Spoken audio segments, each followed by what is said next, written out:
ভাই, অনুমতি দিলে একটা কথা বলতাম। আচ্ছা, বল, কি বলবি বল। না, বলছিলাম কি ভাই, আগামী পরশুদিন তো আপনার 18তম চাকরির ভাইবা। এই কারণে খালামার কথা স্মরণ করে আর কষ্ট না করে আপনি যদি একটু পড়াশোনা করতেন অনেক ভালো হইতো ভাই। ভাইবা দিয়ে আর কি হবে বল? 17টি ভাইবায় অংশগ্রহণ করার পরেও বাবা মার মুখে হাসি ফোটাতে পারিনি।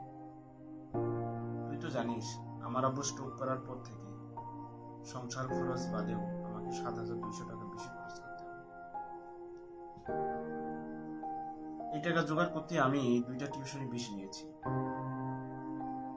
সব মিলে আমাকে সময় বের করতে খুব কষ্ট হচ্ছে রে ছোট।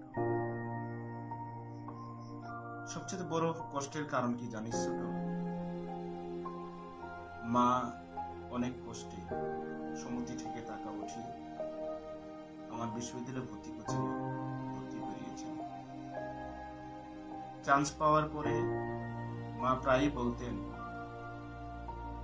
যে আমার খোকা একদিন বিসিএস ক্যাডার হবে, তখন আমাদের আর কোনো কষ্ট থাকবে না। কিন্তু সেই স্বপ্ন আর পূরণ হলো না রে।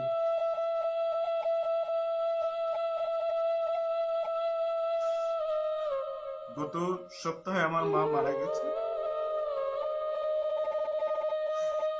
উনি ক্যান্সারে আক্রান্ত ছিল, কিন্তু কোনোদিন আমাদের সামনে প্রকাশ করতো না। বাবা জানতো, কিন্তু বাবাকে শুধু বলতো যে দেখো, তোমার ওষুধ কেনার টাকাই কিন্তু আসলে সে জোগাড় করতে পারছে না, তো আমার অসুখের কথা তুমি কোনোদিন বলো না। মা সব সময় গোপন রাখতো। কিন্তু যখন সে বেশি সিরিয়াস হয়ে গেল, আমি আমি পারলাম না রে।